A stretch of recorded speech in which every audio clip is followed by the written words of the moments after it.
ایک ہاتھ میں ٹارچ پکڑے وہ انجن میں کچھ دیکھ رہا تھا۔ آئلہ اس کی مدد کے خیال سے باہر نکل آئی اور بغیر کچھ بولے ٹارچ اس کے ہاتھ سے لے لی۔ وہ کیا کر رہا تھا، کیا چیک کر رہا تھا، نہیں جانتی تھی، نہ دلچسپی تھی، بس یہ تھا عجیب جلدی سی صحیح وہ اس ویرانی جگہ سے نکلے۔ اپنے خیالات اس سے شیئر بھی نہیں کر سکتی تھی کہ ایسی جگہ پر روحیں بھٹک رہی ہوتی ہیں۔ آپ بے شک بہت بہادر ہو، پر روح سے کیسا مقابلہ کرو گے؟ اسی ڈر سے وہ اس کے اور بھی قریب ہو گئی تو وہ چڑ کے بولا، کہاں گھس رہی ہو، دور رہو۔ تھوڑا وہ اس کے ناراض لہجے سے ڈر کر فوراً دور ہو گئی۔ وہ 15 منٹ تک مغز ماری کے بعد بولا، ٹھیک تو ہو گئی، تھوڑا سا پانی چاہیے، چلتے وقت خیال نہیں رہا، چیک کر لوں۔ فکر کی بات نہیں، پاس ہی ایک چشمہ ہے، وہاں سے لے کر آتا ہوں، تم جیپ میں بیٹھو۔ وہ کین پکڑ کر جانے لگا تو وہ فوراً بولی، میں بھی آپ کے ساتھ چلوں گی، مجھے یہاں کے لیے ڈر لگتا ہے۔ بے وقوفوں کی باتیں نہیں کرو، پاس ہی جا رہا ہوں۔ نہیں، میں آپ کے ساتھ ہی جاؤں گی۔ ضد کرتی وہ اسے زہر لگ رہی تھی، یہاں خطرناک راہ ہموار نہیں، میں پانی سنبھال لوں گا یا تم کو؟ میں نے منع کر دیا تو کر دیا، سمجھی؟ جیپ میں بیٹھ جاؤ۔ اس کے غصے اور ناراضگی سے سہم کر جیپ میں بیٹھ گئی تو وہ اس کے پاس آ کر بولا، دروازہ لاک کر کے شیشہ چڑھا کر بیٹھو، جب تک میں واپس نہیں آتا باہر مت نکلنا کسی بھی صورت، سمجھی؟ آرام سے بیٹھو، خطرے کی بات نہیں ہے، وہ سامنے ڈھلوانی راستہ ہے، وہیں سے پانی لے کر آتا ہوں۔ وہ اسے تسلی دیتا ہوا تیز قدموں سے آگے بڑھ گیا، جیسے جلد لوٹنا چاہتا ہو۔ آئلہ نے پیچھے پڑے درندے کو دیکھا، اسے ایسے لگا جیسے لال آنکھوں سے اسے ہی دیکھ رہا ہے۔ اس کی طرف سے ذہن ہٹایا، اس کو لگا ڈرائیونگ سیٹ پر کوئی بھوت آ کر بیٹھ گیا ہے۔ وہ اس کی ہدایت نظر انداز کرتے نیچے اتر آئی، چاہے کچھ بھی ہو جائے میں اکیلے یہاں نہیں بیٹھ سکتی۔ وہ اس طرف بڑھ گئی جہاں اسے جاتے دیکھا تھا۔ 2-4 قدم چلنے سے اسے اندازہ ہو گیا وہ ساتھ چلنے سے کیوں منع کر رہا تھا۔ اونچا نیچا مکمل اندھیرے میں ڈوبا، چاند کی تھوڑی بہت روشنی رہنمائی کر رہی تھی۔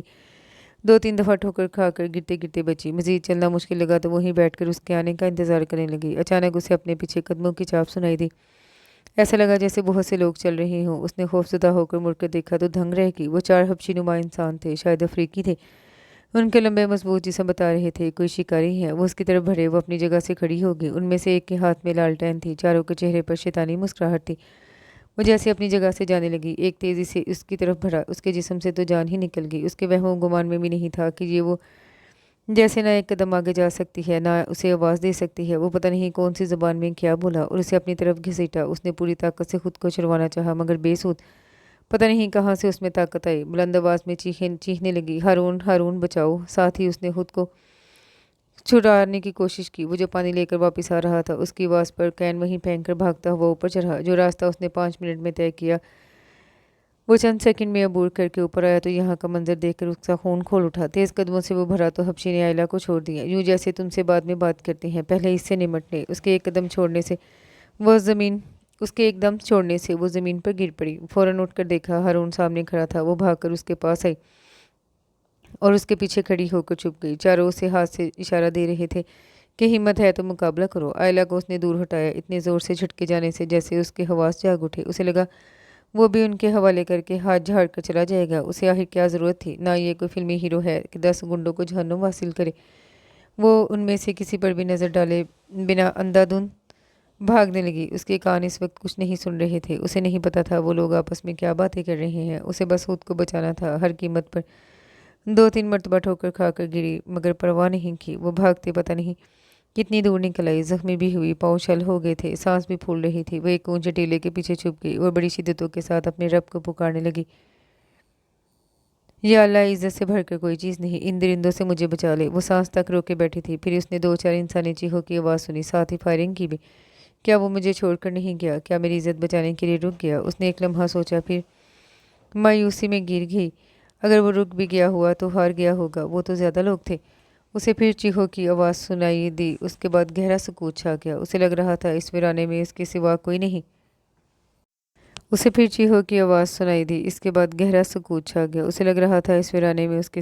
نہیں۔ ہے کتنی عجیب بات ہے، کچھ دیر پہلے وہ اس ویرانے سے ڈر رہی تھی، ابھی بالکل ڈر نہیں لگ رہا تھا۔ اس نے اپنے پاس قدموں کی آواز سنی تو پتہ چلا امتحان ابھی ختم نہیں ہوا۔ نہیں، میں اس کھائی سے کود کر جان دے دوں گی مگر یہ رسوائی برداشت نہیں کر سکتی۔ وہ یہ سوچ کر اٹھی اور آنے والے کو دیکھے بنا بھاگ کر آگے بڑھنا چاہتی تھی مگر ہارون نے اسے بازوؤں سے پکڑ کر روک لیا۔ اسے سنبھلنے کا موقع دیے بغیر اس کے منہ پر تھپڑ مارا۔ جب میں نے منع کیا تو گاڑی سے کیوں اتری؟ بولو۔ مجھے ایسے بالکل آؤٹ آف کنٹرول ہو رہا تھا، تمہاری سمجھ میں کوئی بات نہیں آتی، اس لیے تمہارے ساتھ رات کا سفر کرنے سے ڈر رہا تھا مگر تمہیں نہ اپنی پرواہ ہے نہ کسی اور کی۔ اسے شاید شدید غصے میں ایسا پہلے نہیں دیکھا تھا۔ وہ بالکل نڈھال ہو چکی تھی، بے اختیار آگے بڑھی، اس کے کندھے پر سر رکھ کر پھوٹ پھوٹ کر رونے لگی تو وہ چپ سا ہو گیا۔ اس نے نہ تسلی دی، نہ رونے سے روکا، نہ خود سے الگ کیا، وہ خاموش کھڑا رہا۔ وہ نہ جانے کتنی دیر روتی رہی، اسے کی سسکیاں بند گئیں، تب بھی وہ چپ کھڑا رہا۔ پھر آئلہ نے تھوڑا ہٹ کے اسے دیکھا۔ ہارون نے ہاتھ پکڑ کر تیز قدموں سے واپس اسی راستے پر جانے لگا۔ اس کے وجود کا سارا بوجھ جیسے اس نے اٹھایا ہوا تھا وہ ساتھ گھسٹ رہی تھی۔ پتھر میں اڑا دوپٹہ اس نے جھک کر اٹھایا، اس نے سر جھکا کر اس سے دوپٹہ لے کے لپیٹ لیا۔ کچھ آگے بڑھے تو چاروں وہ زخمی پڑے تھے، ایک کرا رہا تھا، باقی تین شاید بے ہوش تھے۔ ان پر ایک نظر ڈال کر آگے بڑھ گیا، جیپ کا دروازہ کھولا، اسے اندر دھکیلا۔ وہ آنسو پیتی بیٹھ گئی۔ جب جیپ سٹارٹ ہونے پر اس نے اپنا سر اٹھایا، وہ پہلے سے بھی تیز رفتاری سے چلا رہا تھا۔ اچانک اس کی نظریں ہارون کے بازو پر پڑی جو خون میں بھیگی ہوئی تھی۔ وہ جھجک کے بولی، آپ کے بازو زخمی ہو گیا، اس پر کچھ باندھ لیں۔ اس نے اس کی ایک نہیں سنی، اسی رفتار سے چلاتا رہا۔ وہ اس کے بازو پر ہاتھ رکھ کر بولی، آپ کو خون نکل رہا ہے، گاڑی روک کر مرہم پٹی کر لیں۔ اس نے ہاتھ جھٹکتا ہوا پھنکارا، تم مجھ سے کوئی بات مت کرو، تمہارا احسان ہوگا۔ وہ اس رد عمل پر چپ کر کے بیٹھ گئی، مگر نظریں اس کے بازو پر ہی تھی۔ اسے پتا تھا یہاں پڑے بیگ میں سامان کے ساتھ فرسٹ ایڈ باکس بھی تھا۔ وہ تیزی سے جھکی اور فرسٹ ایڈ باکس نکال لیا۔ وہ اس کی تمام کارروائی سے لا تعلق تھا۔ باکس سے کاٹن نکال کر اس نے اپنا ہاتھ ہارون کے ہاتھ پر رکھا۔ وہ ایک جھٹکے سے جیپ روک کر بولا، اب تم نے مجھ سے بات کی یا میرے قریب آئی تو میں تمہیں قتل کر دوں گا۔ وہ جواب میں رونے لگی، میرے ہاتھ سے نہیں تو خود کر لیں، اتنا خون نکل رہا ہے۔ اس نے ڈر سے باکس اس کی گود میں رکھ دیا۔ وہ غصے سے اٹھا کر بینڈیج کرنے لگا۔ وہ آنسو بہاتی اس کی طرف دیکھتی رہی۔ پٹی باندھ کر اس نے پھر جیپ سٹارٹ کر دی، بغیر کسی تکلیف کا اظہار کیے پہلے کی طرح گاڑی چلا رہا تھا۔ آئلہ نے 2-4 بار سر اٹھا کر دیکھا، مگر وہ شاید اس وقت اس کی شکل بھی نہیں دیکھنا چاہتا تھا۔ اس کو جب بات کی ہمت نہ ہوئی تو گردن جھکا کر بیٹھ گئی۔ کافی دیر بعد اس نے سر گھما کے دیکھا تو وہ سر جھکائے چپ بیٹھی تھی اور چہرہ آنسوؤں سے بھیگا ہوا تھا۔ بائیں گال پر اب تک اس کی انگلیوں کے نشان موجود تھے۔ ہاتھوں اور چہرے پہ خراشیں پڑی تھیں جن سے خون رسنا بند ہو گیا تھا۔ اس کا دل چاہا ہاتھ بڑھا کر اس کے آنسو صاف کر دے اور کوئی ایسی بات کرے کہ وہ ہنسے۔ دل کی بات رد کر کے وہ پھر سے سامنے دیکھنے لگی۔ اپنے آس پاس گاڑیوں کی آوازیں سنائی دی تو سر اٹھا کر باہر دیکھنا شروع کر دیا۔ وہ جنگل سے نکل کر شہر کی حدود میں پہنچ گئے تھے۔ پتہ نہیں کیا وقت ہو رہا تھا، شاید اب بھی رات ہی تھی۔ پورا شہر سویا ہوا محسوس ہوا۔ اس ویرانے سے گاڑیوں کا شور اس وقت بارونق لگ رہا تھا۔ اسے ایسا لگا صدیوں کی مسافت طے کر کے یہاں پہنچی ہے۔ جیپ ایک ہوٹل کے آگے روک کر وہ بغیر کچھ بتائے چلا گیا۔ وہ ایک شاندار ہوٹل تھا۔ تھوڑی دیر بعد وہ آتا دکھائی دیا، لیکن اکیلے نہیں تھا۔ وہ دونوں بڑی پرجوش باتیں کرتے آ رہے تھے۔ ساتھ والا خوش اور تیز چل رہا تھا، جیسے کچھ دیکھنے کی جلدی میں ہے۔ وہ تیز قدم اٹھاتا جیپ کی طرف آیا تو ایک دم ٹھٹک گیا۔ چہرے پر حیرانی اور بے یقینی کے ملے جلے تاثرات تھے۔ ہارون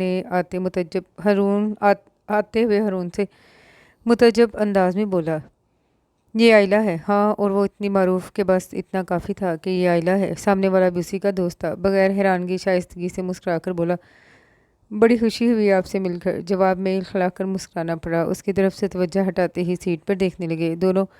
وہ بڑی بڑی الفاظ میں اسے خراج تحسین پیش کر رہا تھا، بہادری کو سراہ رہا تھا۔ پھر دونوں جیپ سے تھوڑا ہٹ کے بات کرنے لگے۔ آئلہ نے سننا چاہا، تم اس کا انتظام کرو، مجھے ابھی نیروبی جانا ہے، آگے کا پروگرام بعد میں طے کریں گے۔ پاگل ہو گئے ہو تم، اتنی لمبی ڈرائیو کر کے آئے ہو، تھوڑا سا ریسٹ کرو، کم سے کم کچھ کھا پی لو۔ کتنے تھکے لگ رہے ہو، کتنے بجے چلے تھے وہاں سے؟ وہ شاید اس سے بہت محبت کرتا تھا، بالکل ماؤں کی طرح فکر سے سب پوچھ رہا تھا۔ اس کی بات پر وہ مسکرا کر بولا، کھانے پینے کو بالکل ٹائم نہیں، مجھے جلد نیروبی پہنچنا ہے۔ ویسے 11 بجے چلے تھے ہم وہاں سے۔ ہم کے الفاظ سے اس نے بے ساختہ اسے دیکھا اور بولا، بہت دیر نہیں لگی پہنچنے میں، کس طرف سے آئے ہو؟ وہ اس کے لیے فکر مند لگ رہا تھا۔ بس جیپ راستے میں خراب ہو گئی، وہاں دیر لگ گئی۔ وہ بہت لاپرواہ انداز میں بولا، خیر جو بھی ہو، میں تمہیں ایسے نہیں جانے دوں گا۔ نیروبی کہیں بھاگا نہیں جا رہا، کچھ کھا پی کر آرام سے جانا۔ وہ بے بس نظروں سے دیکھتے بولا، پیٹر دیر ہو جائے گی۔ ہو جائے میری بلا سے، اندر چلو۔ اسے مکمل نظر انداز کیے دونوں مصروف تھے۔ اس کے مجبور کرنے پر وہاں رکنے پر رضامند ہو گیا۔ ہارون آئلہ کے پاس آ کے بولا، آؤ اندر، جبکہ اس کا دوست وہیں کھڑا رہا۔ وہ بنا چو چرا کے جیپ سے نکل آئے۔ ان دونوں کے ساتھ شاندار ہوٹل میں زخمی پاؤ الجھی لیٹے وہ خام خواہ بالوں پر ہاتھ پھیر کر سنوارنے کی کوشش کرنے لگی۔ وہ دونوں مسلسل شکار اور جنگل کی باتیں کر رہے تھے۔ وہ خاموشی سے اپنے ساتھ والے شخص کے جوتوں پہ نظریں جمائی تھی۔ وہ جو بظاہر اس سے لا تعلق نظر آ رہا تھا، اس کے آہستہ قدم دیکھ کر سست رفتار ہو گیا۔ اس کا دوست بھی اس کی وجہ سے سست چلنے لگا۔ لفٹ میں آ کر دونوں بالکل خاموش تھے۔ اسے ایسے لگا اس کا دوست گہری نگاہ سے اس کو دیکھ رہا ہے۔ اس نے سر اٹھا کر دیکھا تو وہ ہارون سے مخاطب تھا۔